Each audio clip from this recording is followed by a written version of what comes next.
હું બીકે જોશી એડવોકેટ બનાસકાંઠા જિલ્લા કોંગ્રેસ સમિતિના ઉપપ્રમુખ અને બનાસકાંઠા લોકસભાના કોંગ્રેસના ઉમેદવાર શ્રીમતી ગેનીબેન ઠાકોરના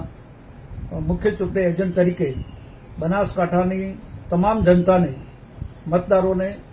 36 કોમ અને 18 આલમને હું વિનંતી કરું છું કે તારીખ 15/4/2024ના રોજ શ્રીમતી ગેનીબેન ઠાકોરનું નોમિનેશન ફોર્મ ભરવાનું હોય તમામ સમાજના લોકો અને તમામ સંગઠન અને તેમજ તમામ જાતિના અને તમામ વર્ગના લોકોને હું હાર્દિક નિમંત્રણ પાઠવું છું. નોમિનેશન ફોર્મ ભરતી વખતે તમામ સામાજિક અને ધાર્મિક ના લોકો, તમામ ધર્મના લોકો અને વડાઓ પણ ત્યાં ઉપસ્થિત રહેવાના છે. તો તે સમયે આપ સૌને હું વિનંતી કરું છું કે બહોળી સંખ્યામાં ઉપસ્થિત રહી અને નોમિનેશન ફોર્મ ભરવા માટે આવીને આશીર્વાદ આપવા આપ સૌને મારું હાર્દિક નિમંત્રણ છે.